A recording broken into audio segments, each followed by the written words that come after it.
J'aurais pu tenter de me disculper pour sauver ma tête. Il m'aurait peut-être relâché, sachant que j'étais une jeune femme ignorant tout de la politique. Mon crime a été d'appeler toutes les choses simplement par leur nom. L'injustice, injustice. Et les meurtriers, meurtriers. Il faut pouvoir faire preuve de discernement et avoir bon cœur. J'ai toujours fait mien ces principes de vie.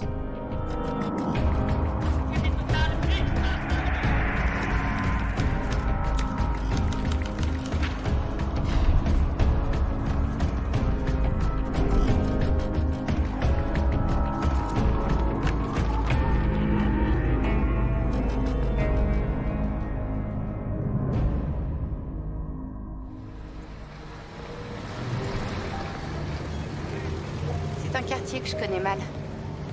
J'y suis pas venue souvent. Où est-ce que tu m'emmènes? Dans cette papeterie en face, il me faut du papier.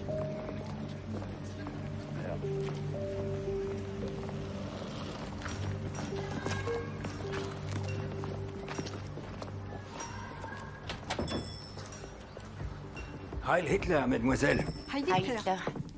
Que puis-je faire pour ces charmantes demoiselles? J'ai besoin de feuilles de papier. Ah, c'est sûrement pour écrire de belles lettres à votre bien-aimé, n'est-ce pas? J'ai besoin de 1000 feuilles. Quoi? Tant que ça? Oh, probablement le grand amour, hein? Je vais aller voir de combien de pages je peux disposer. Tu es folle de demander un millier de feuilles. Qu'est-ce que tu vas faire de tout ce papier, Sophie? Je fais des études. D'autres aussi, et ils n'ont pas besoin d'autant de papier que toi. Qu'est-ce que tu me caches, Sophie?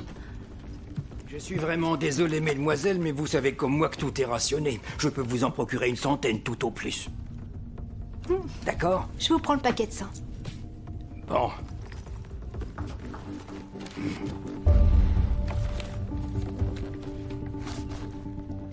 C'est le grand amour, vous l'avez dit.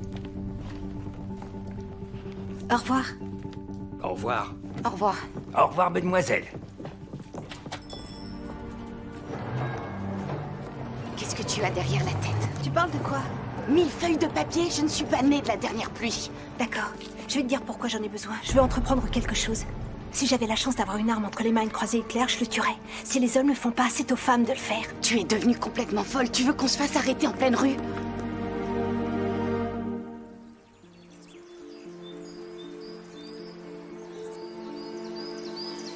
Il n'a jamais été dans mes intentions de livrer bataille. J'ai grandi sur les bords du Korreur, à Forstenberg. Pour nous, enfants, cette petite ville était le centre du monde. J'avais 2 frères et 2 sœurs. Nous habitions l'hôtel de ville parce que mon père était le maire de la commune.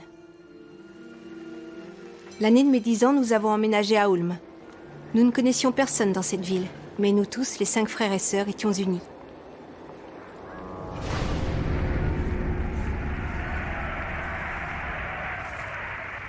Puis Hitler est arrivé au pouvoir. Mes frères et mes sœurs étaient enthousiastes, subjugués par le nouvel élan qui partout était palpable.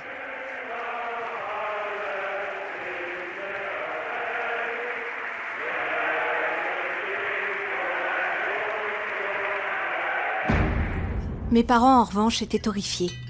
Mon père était un pacifiste convaincu et ma mère était très croyante. Ils ont sérieusement accusé le coup lorsque mes frères et mes sœurs ont rejoint les jeunesses hitlériennes l'un après l'autre. Moi aussi, je tenais absolument à en faire partie.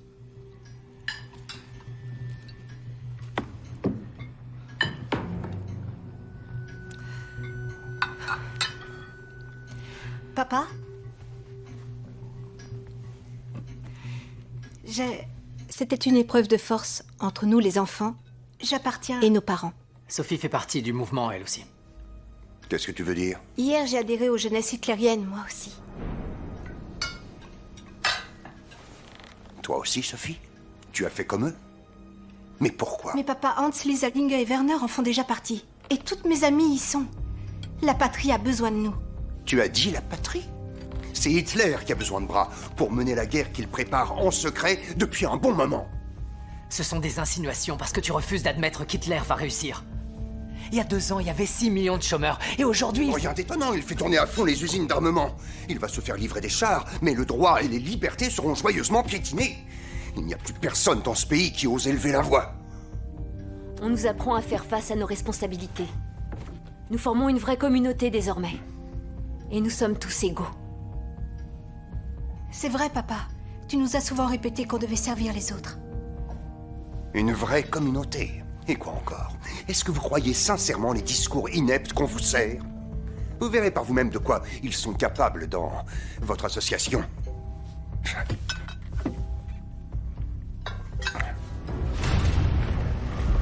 Les jeunesses hitlériennes, avec leurs étendards claquant au vent, leurs regards dirigés vers l'avant, le son des tambours et leurs chants. N'était-elle pas extrêmement séduisante, cette communauté? Nous autres enfants avions imposé nos idées à nos parents. Maintenant, j'étais membre de la BDM, la Ligue des jeunes filles allemandes.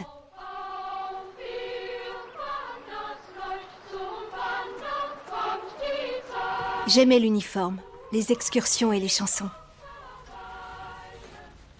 Nous étions jeunes et sûrs de nous.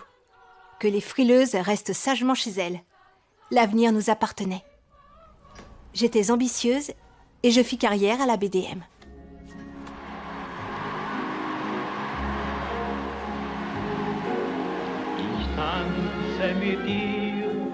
Mais j'adorais aussi écouter de la musique. Et j'aimais énormément danser. Ah, salut Fritz. Tu la connais?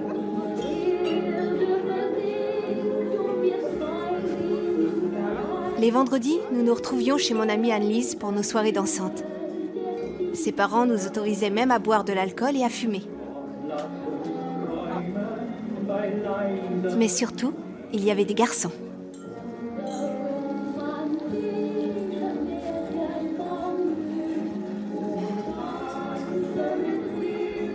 Cette musique est vraiment atroce.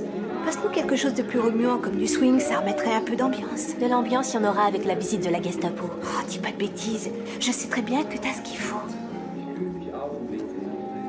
Tu ne laisses jamais tomber.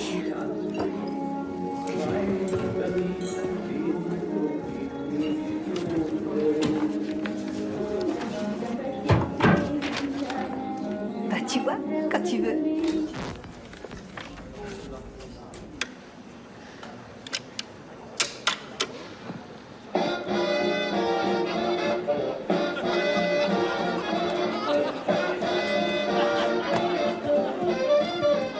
Tu ne serais pas Sophie par hasard? Oui, et alors? La dernière fois que je t'ai aperçue, tu étais encore une gamine. Pour vous, je le suis toujours. Ah, parce qu'on se vous voit. Bon, comme tu voudras. Pardon, comme vous voudrez. Vous êtes officier? En effet, permettez. Fritz Hartnagel, lieutenant de la Luftwaffe. C'est pas sympa de vous moquer de moi. Veuillez m'excuser, ce n'était pas mon intention. C'est parce que je suis fier d'être un soldat. Ah oui? Un soldat ne doit-il pas obéir aux ordres? Je vous ordonne de danser avec moi maintenant. À vos ordres, Madame le Maréchal.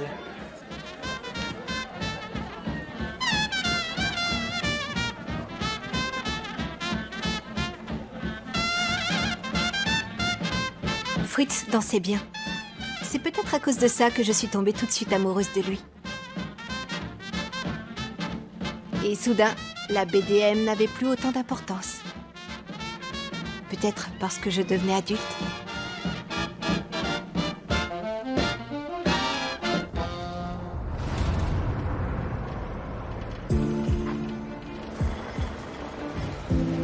Puis arriva le 10 novembre 1937.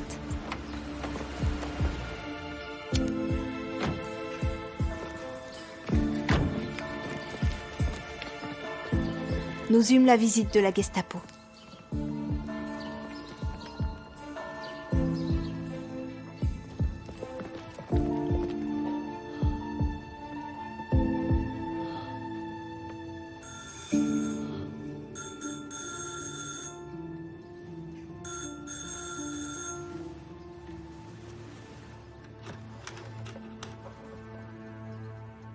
Qui ça peut être aussitôt?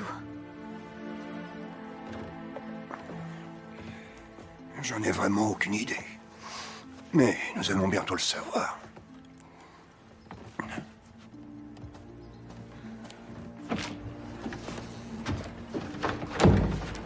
Qui est-ce qui a sonné? J'en sais rien. Robert Scholl, Qui voulez-vous que ce soit d'autre? Vous avez sonné à ma porte. fouillez la maison. Qu'est-ce que ça veut dire? Inge, Sophie et Werner Scholl. Suivez-nous. Qu'avez-vous à reprocher à mes enfants? Qu'est-ce que vous leur voulez? Ils font partie d'un mouvement de jeunesse illégal. Tout ça parce qu'ils se retrouvent entre jeunes gens de leur âge et qu'ils chantent des chansons? Ils seront conduits à la prison pour y être interrogés. Vous n'aurez qu'à vous adresser là-bas demain après-midi. Demain après-midi? Vous voulez dire qu'ils resteront enfermés cette nuit? Vous feriez mieux de leur préparer quelques affaires.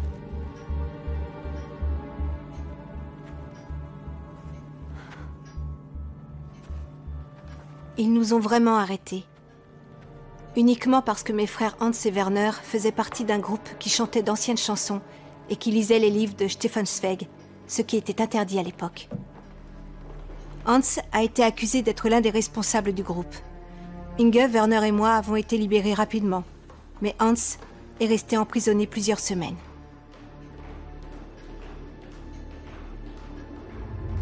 Un gouvernement qui jette des enfants en prison. Comment pouvions-nous encore lui faire confiance ?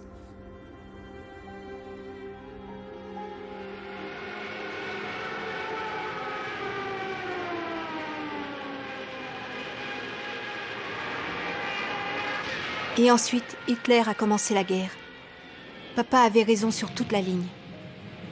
En tant que militaire de carrière, Fritz devait se tenir prêt dès le début des hostilités.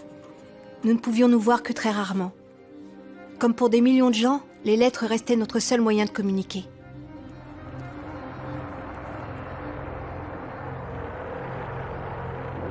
« 5 septembre 1939. Cher Fritz, je n'arrive pas à comprendre que des hommes soient continuellement mis en danger par d'autres hommes. Je ne pourrai jamais le comprendre et je trouve ça horrible. Ne dis pas que c'est pour la mère patrie. Nous nous retrouvions chaque fois que Fritz avait une permission. Bon sang, Fritz, t'oublies le plus important. Ah oui, t'as raison.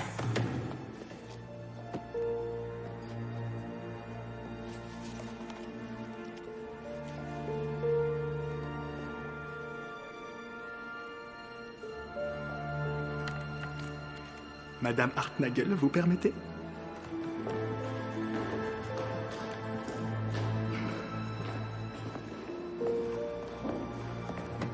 Nous nous étions offert des alliances bon marché pour passer pour un couple légitime. Sans elles, il nous était impossible d'avoir une chambre. Les heures passées ensemble étaient bien trop courtes. Nous espérions que la guerre serait vite terminée. Mais entre-temps, la mère patrie ne nous laissait pas de répit.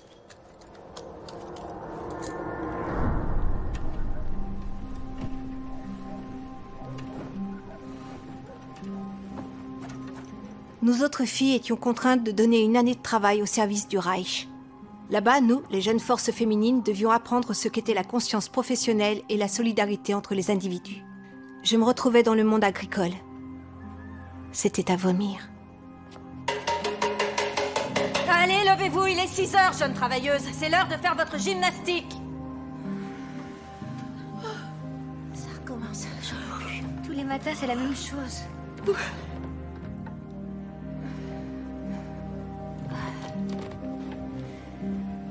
Dépêche-toi, sinon on va nous punir. C'est bon, je me lève.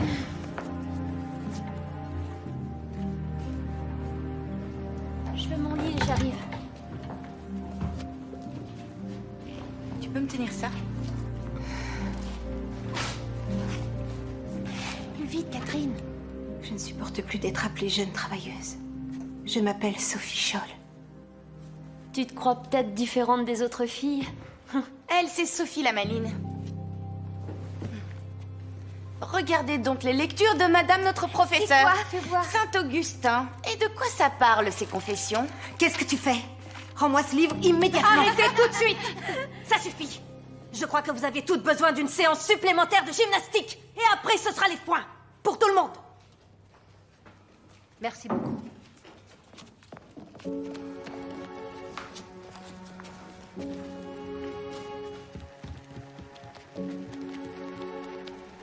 Salut au drapeau.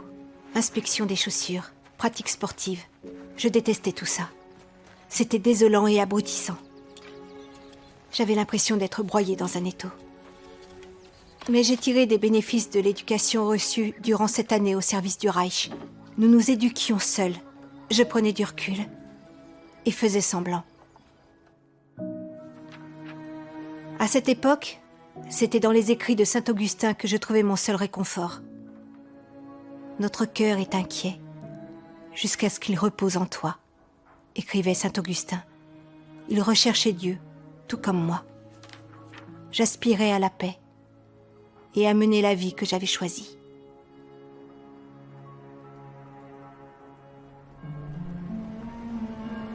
Au printemps 1942, je me retrouvais enfin à Munich, cette ville magnifique.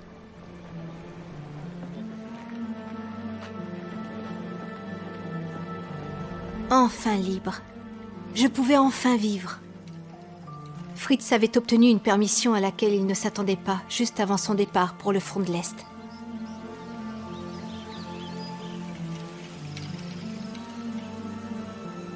Encore un autre adieu pour plusieurs mois.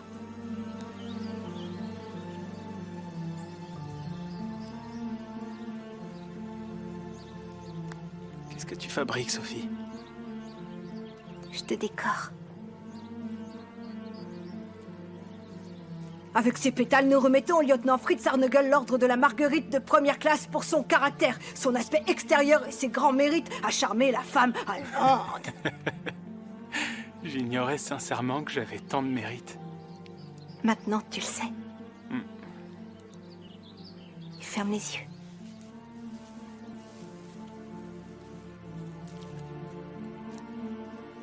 C'est un porte-bonheur pour que tu reviennes indemne. T'en es sûr? J'ai l'impression de me retrouver à mes propres funérailles. Ça, c'est pas drôle. Ne t'inquiète pas pour moi. Il ne m'arrivera rien. Tu sais bien que la mauvaise herbe croît toujours.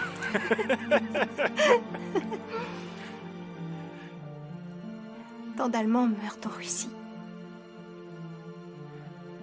Tu devras être très prudent. Promets-le-moi. Je te le promets. Nous nous écrirons, n'est-ce pas? Autant qu'on pourra. Et comme ça, on restera unis.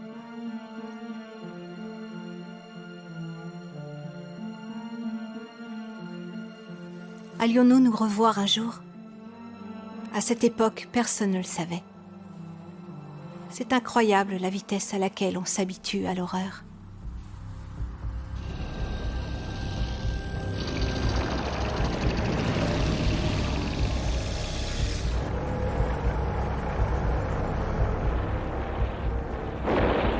La guerre contre la Russie. Hitler croyait-il vraiment pouvoir conquérir cet immense territoire? Après les premières victoires, l'offensive allemande connut un coup d'arrêt. La Wehrmacht semait la mort et la désolation sur tout le pays. Et en même temps, nous savions que cette guerre était perdue. Chaque jour, des milliers de soldats tombaient pour le Führer, le peuple et la mère patrie. Alors, elle était comment la conférence? J'étais inscrite à l'université de Munich depuis le mois d'avril 1942. Celle où mon frère Hans étudiait la médecine. Je m'étais orientée vers la biologie et la philosophie. Oh, est-ce que c'était ennuyeux? Venez, on va prendre un thé chez Hans.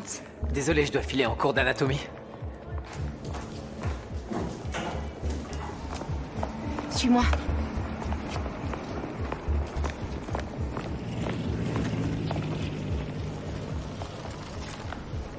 Vous avez lu ça? Tract édité par la Rose Blanche.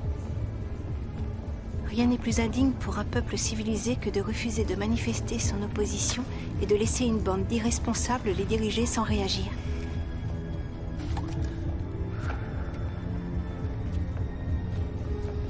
Ne vivons-nous pas dans un État au sein duquel chaque citoyen a honte d'être allemand et qui parmi nous sait avec quelle ampleur l'ignominie se répandra sur nous, tout comme sur nos enfants? Pas si fort, Sophie! Chut, d'où tu tiens ça? Je dois partir. Attends, il faut qu'on discute. Viens. C'est bon, arrête.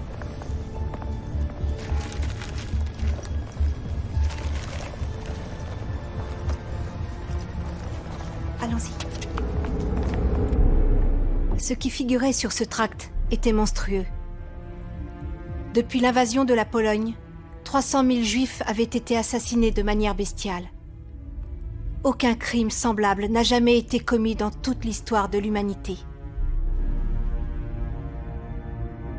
Fritz avait déjà évoqué ces horreurs. Les pires atrocités étaient commises au nom de l'Allemagne.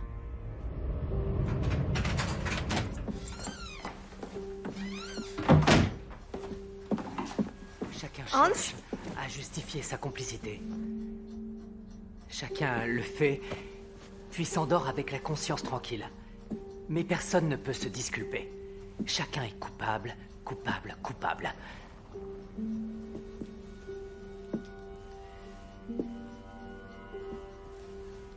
Pourtant, il n'est pas encore trop tard pour se débarrasser de cet abominable régime.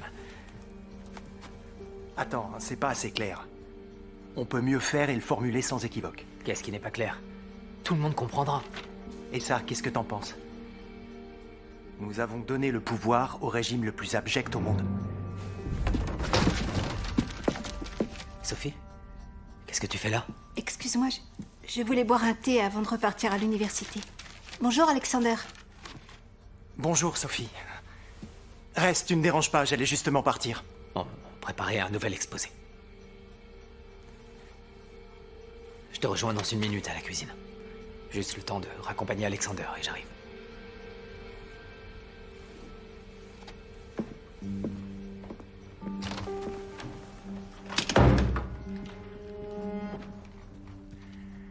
Manquait plus que ça.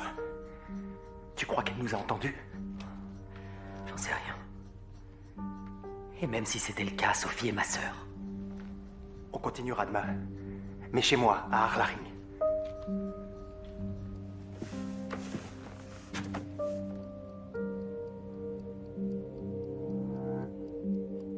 Tu veux un thé, Hans?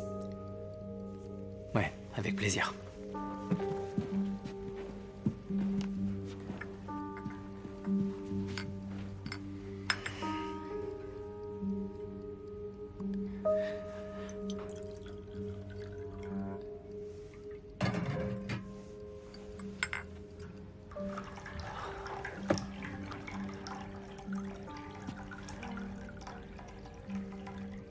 J'avais compris qui était l'auteur de ces tracts. Hans ignorait combien je l'admirais pour avoir osé. Il avait eu le courage de ne pas détourner le regard alors que des millions de gens se voilaient la face. Et il risquait sa vie.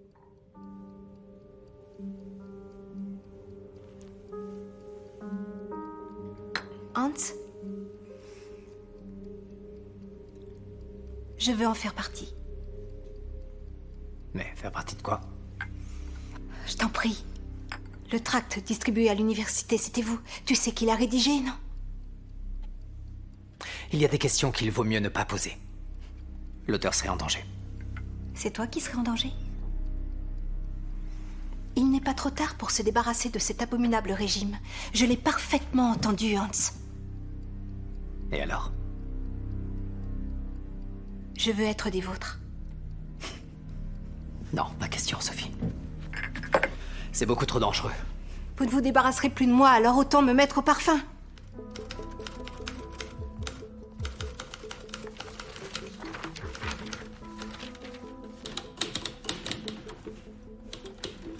Faut y aller. Ton train est à 2 heures.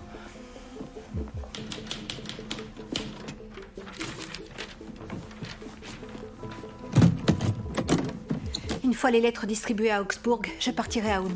Ce n'est pas ce qui était convenu. Non, mais c'est plus pratique. Je n'aurai qu'à remettre le paquet de tracts à Herzl sur place. Ensuite, je rentrerai à Munich. 2 villes le même jour? Ce sera trop voyant. Qu'est-ce que tu diras en cas de contrôle? Que je passe voir mes parents à Ulm. Ouais, c'est ça. Et avant, t'en profites pour te balader à Augsbourg? Jamais personne te croira.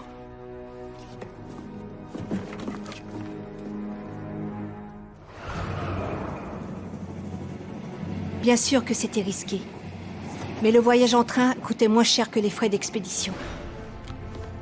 Nous menions la Gestapo par le bout du nez. Ils devaient penser que la Rose Blanche était un réseau de résistants aux nombreuses ramifications. Nous ne distribuions pas seulement nos tracts à Munich, mais aussi à Augsbourg, Stuttgart, Francfort et même en Autriche.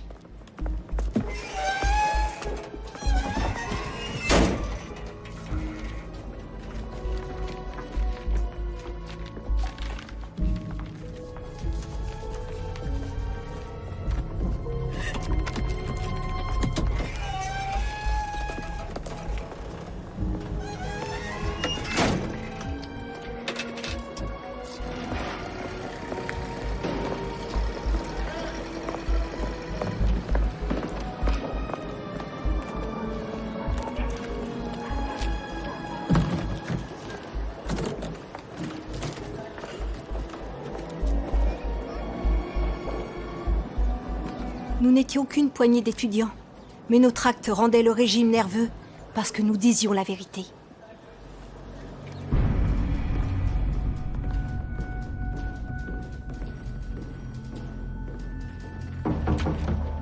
Oui, entrez. Non, vous ne le ferez sous aucun prétexte. Compris? Au revoir. Heil Hitler! Ces tracts nous ont été envoyés depuis Augsbourg, monsieur.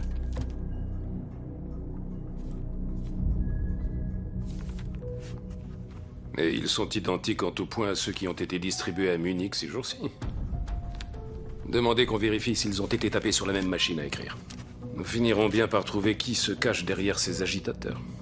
À vous en.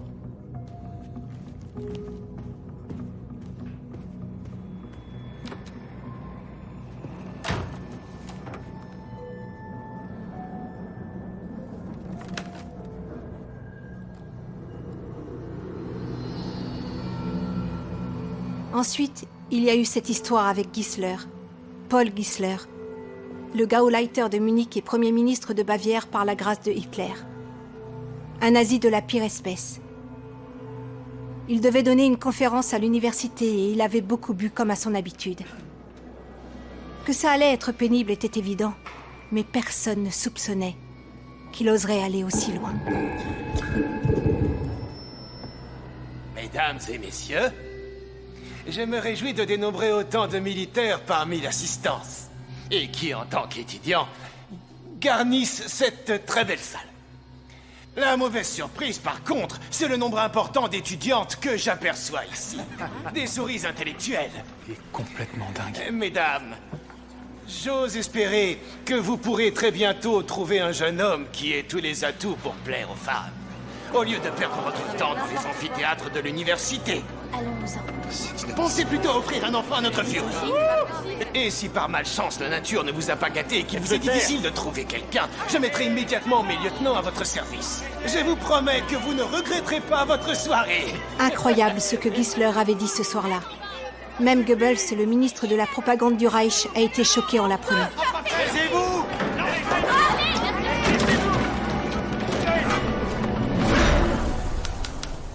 Nous, en revanche, nous nous en réjouissions. Enfin, l'opposition au régime commençait à se faire sentir. Maintenant, peut-être que nos tracts tomberaient sur une terre fertile. Appel à tous les Allemands. Hitler conduit méthodiquement le peuple allemand au bord de l'abîme. Hitler ne pourra pas gagner la guerre. Il ne peut que la prolonger. Sa faute, ainsi que celle de ses complices, a dépassé toutes les bornes.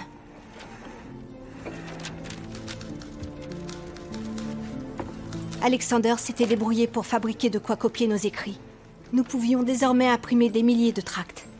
Mais en même temps, cela augmentait les risques d'être démasqués.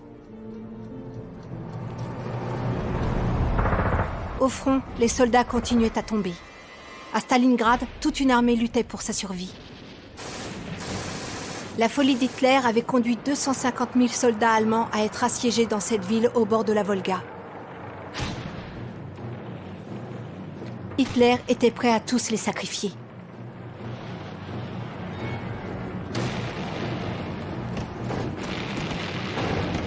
Fritz se trouvait là-bas lui aussi.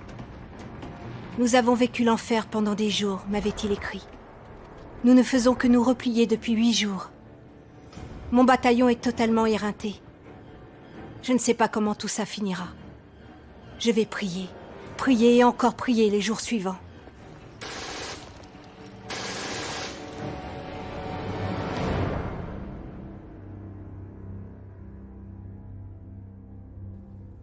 Puis, j'ai eu de ses nouvelles. Fritz avait eu énormément de chance. De la chance dans le malheur. Les doigts gelés, il a pu s'extraire du chaudron qu'était Stalingrad en montant dans un de ces derniers avions qui quittaient la ville.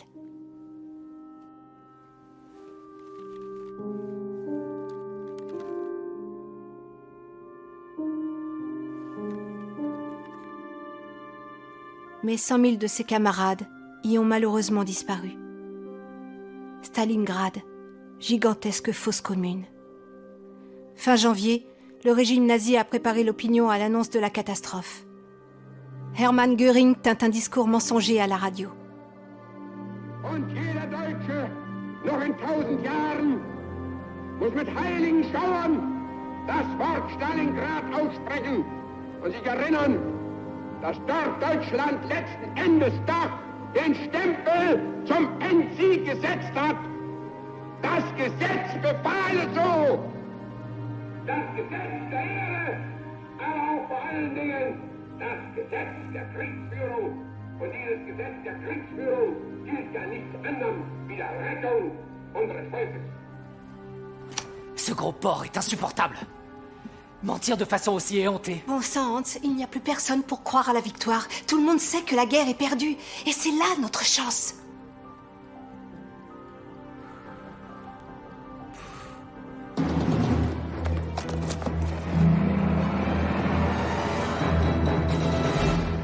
Nous devenions de plus en plus téméraires. J'avais eu l'idée de peindre des slogans sur les murs. Il y en a même eu devant l'entrée de l'université, là où tous les étudiants passaient et pouvaient les lire.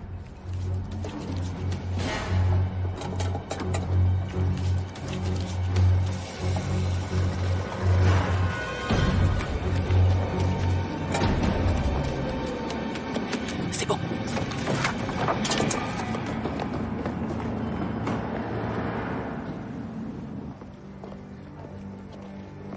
Incroyable de voir ça. Quelle impertinence! Si je savais qui a osé peindre ça.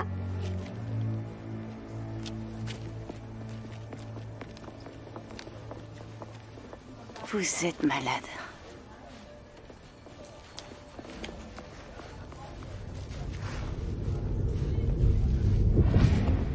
Après Stalingrad, l'ambiance tendait à devenir morose au sein de la population. C'est ce qui effrayait le plus les nazis.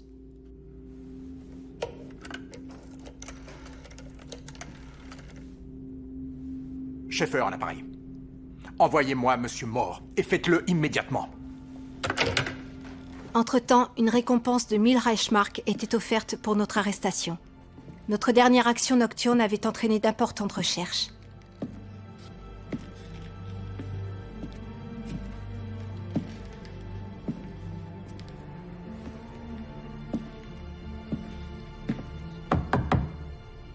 Oui, entrez. Hi, Hitler. Vous vouliez me voir, mon colonel? Heil Hitler. Vous avez vu ces tracts et ces inscriptions cette nuit sur les murs? S'agit-il des mêmes auteurs? Nous le supposons. Nous faisons des analyses en ce moment même, mon colonel. Et notre laboratoire a confirmé que le papier avait bel et bien été acheté chez un commerçant de Munich. Les coupables sont donc à rechercher dans cette ville. Écoutez-moi bien, Moore. Ces tracts sont directement la cause de la nervosité qui règne ces jours-ci au plus haut niveau de l'administration. Vous devez absolument me retrouver rapidement leurs auteurs. Faites-en votre priorité. C'est entendu. À vos ordres, mon colonel. Fritz s'était retrouvé dans un hôpital de Lemberg en Ukraine. J'étais heureuse qu'il soit en vie et me projetais dans l'avenir. Mon cher Fritz, si jusqu'à présent je n'avais aucune envie de penser au futur à cause de cette guerre, mes pensées se font chaque jour plus nombreuses et elles naissent comme la végétation d'une forêt vierge après la pluie. Les fleurs sont colorées et monstrueuses. Pourtant, je ne veux pas voir mes idées devenir monstrueuses, mais être réalisables.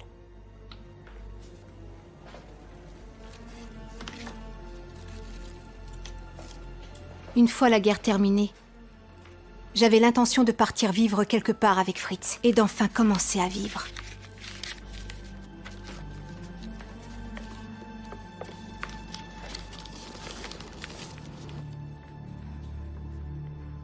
Quand me reviendras-tu ?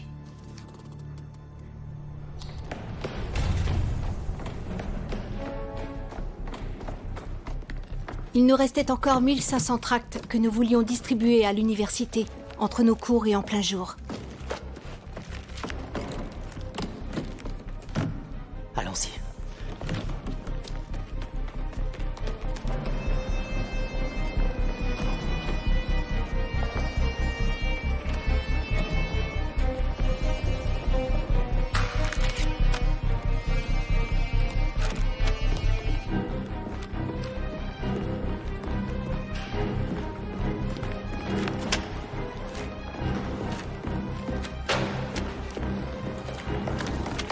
Sortons d'ici maintenant.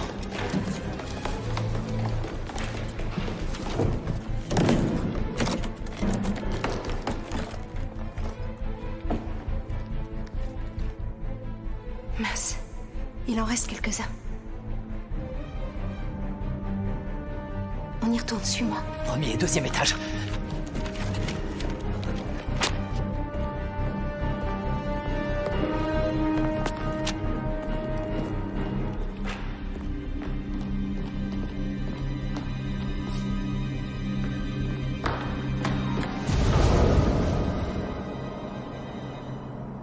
Je ne sais pas pourquoi j'ai jeté les tracts.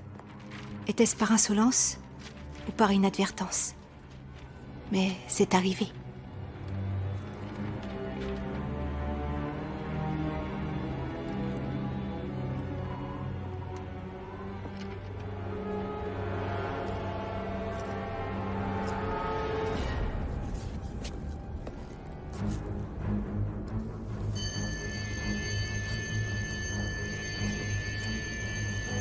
Mais qu'est-ce qui se passe?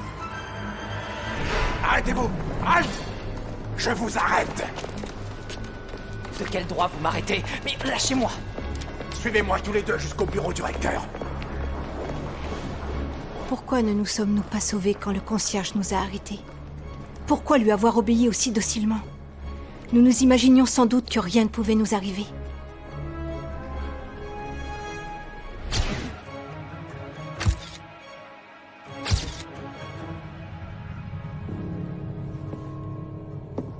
Que pouvait nous reprocher la Gestapo? Hans et moi, nous nous étions mis d'accord.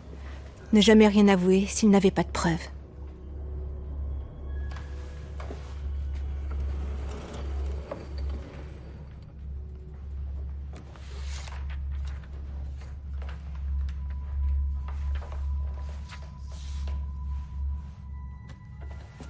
Vous avez distribué votre frère Hans Scholl et vous des tracts comme celui-ci, et ce dans les couloirs de l'université.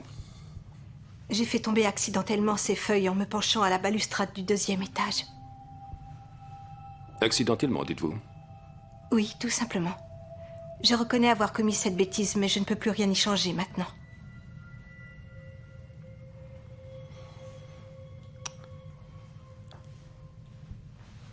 Vous teniez une valise en main qui était totalement vide.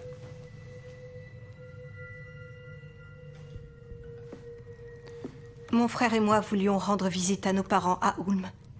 J'avais l'intention de récupérer chez eux les vêtements que ma mère avait lavés.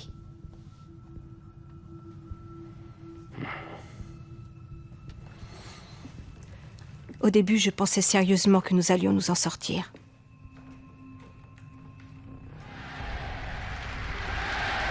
Le soir même où nous avons été interrogés par la Gestapo, Goebbels, le ministre de la propagande, tint un discours au Palais des Sports de Berlin.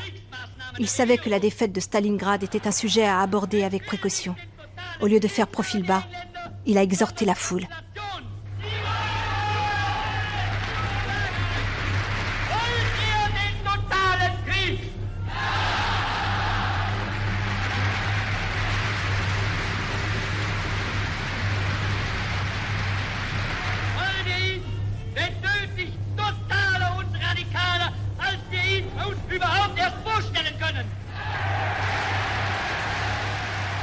Nous avions cru sincèrement que les Allemands se rebelleraient contre Hitler et son régime, maintenant qu'il était clair pour tout le monde que la guerre était perdue. Comme nous avons été naïfs.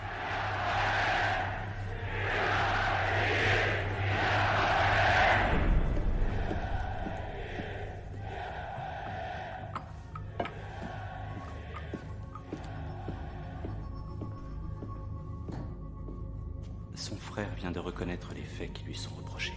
Nous avons saisi la machine à écrire, une centaine de timbres et des adresses chez lui. Je vous remercie.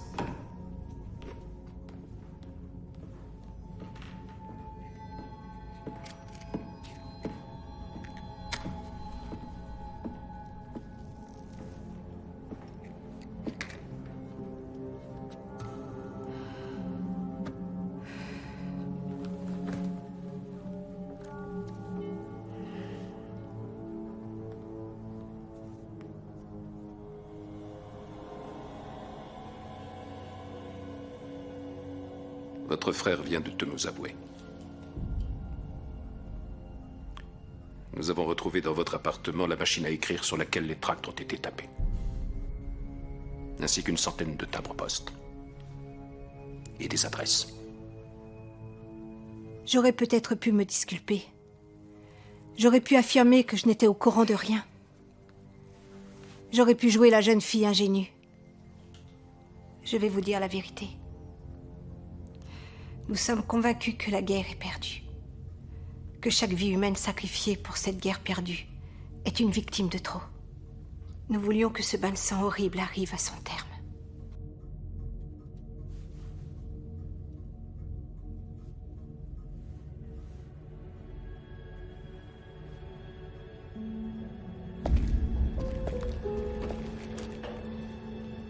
Hans et moi avons fait des aveux complets. Nous avons endossé la responsabilité pour sauver nos camarades. Nous ne pouvions plus rien faire d'autre que d'attendre notre procès.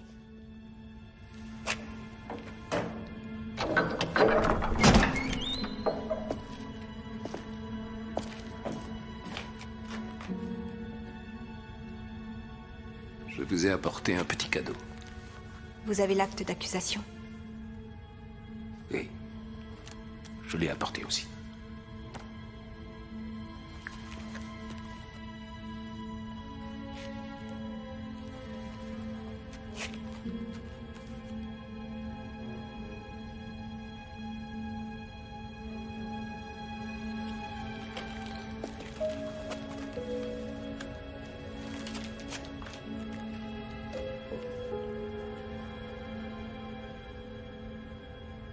Vous auriez dû vous douter des conséquences que vos agissements allaient entraîner.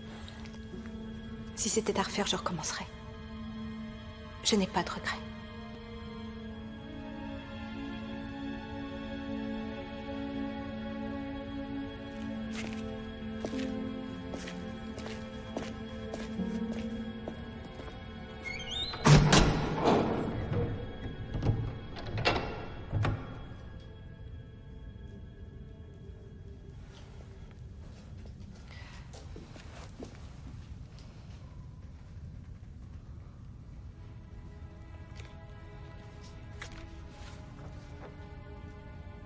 Accusé de préparer des actes de haute trahison, de complicité avec l'ennemi, de démoralisation des troupes.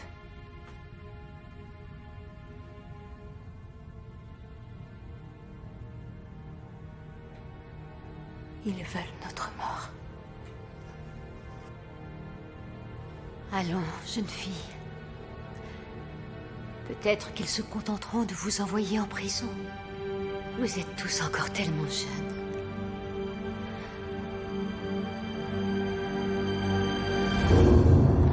Mais ils nous envoyèrent Roland Freisler, le plus célèbre des juges nazis.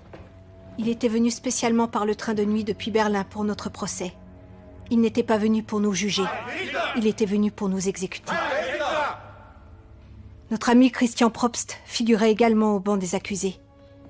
On avait découvert du matériel chez Hans, ce qui l'accablait davantage. Vous ne trouvez pas mieux, alors que nos concitoyens se battent pour défendre l'État, que de tout faire dans le seul but de saper le moral de nos admirables soldats qui chaque jour regarde la mort en face sans craindre d'être tué, et vous les poignardez lâchement dans le dos.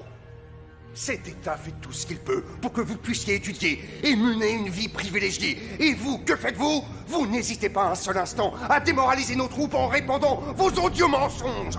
Vous n'êtes rien d'autre que de vulgaires crapules, de sordides canailles sans foi ni loi. Je ne tremblerai pas quand ça arrivera. Je ne leur ferai pas cette joie. Il ne faut pas qu'ils croient avoir gagné. Au nom du peuple, la Cour prononce le verdict suivant. Les accusés se sont rendus coupables, en pleine guerre, d'avoir distribué des tracts pour encourager le sabotage des usines d'armement et de vouloir la chute du régime national-socialiste et d'appeler la population à la désobéissance. D'avoir propagé des pensées défaitistes et de traîner le nom de notre Führer dans la boue. Et d'ainsi favoriser les ennemis du Reich et de miner le moral de nos troupes. Ils nous ont accordé à peine une demi-heure pour faire nos adieux à nos parents.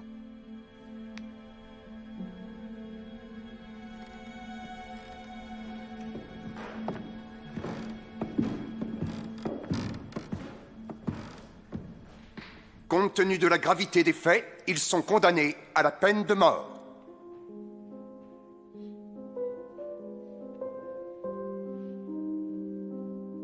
Est-ce qu'on sent la lame quand elle tranche le cou?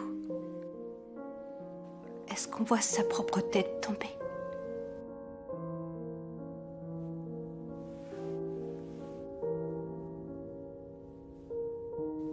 Non, je ne mourrai pas pour rien. J'ai agi pour une juste cause. Je suis persuadée qu'il y a une justice.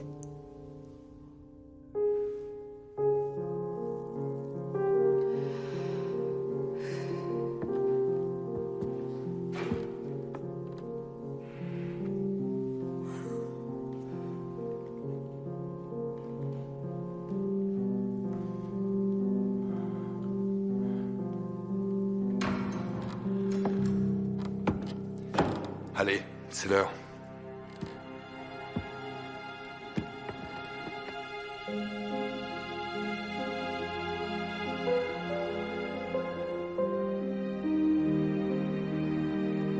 Ils nous tuent aujourd'hui. Et demain, ce sera leur tour.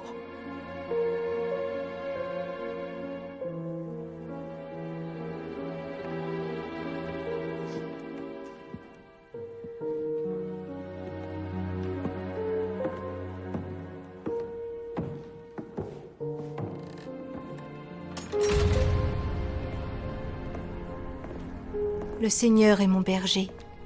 Je ne manque de rien. Sur des prés d'herbes fraîches, il me fait reposer. Il me mène vers les eaux tranquilles et me fait revivre. Si je traverse les ravins de la mort, je ne crains aucun mal. Tu prépares la table pour moi, devant mes ennemis.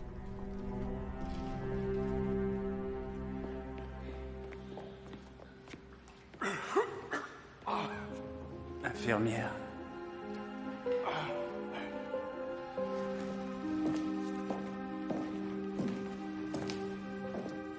J'ai une lettre pour vous, mon lieutenant. Vous voulez bien m'ouvrir l'enveloppe, mademoiselle?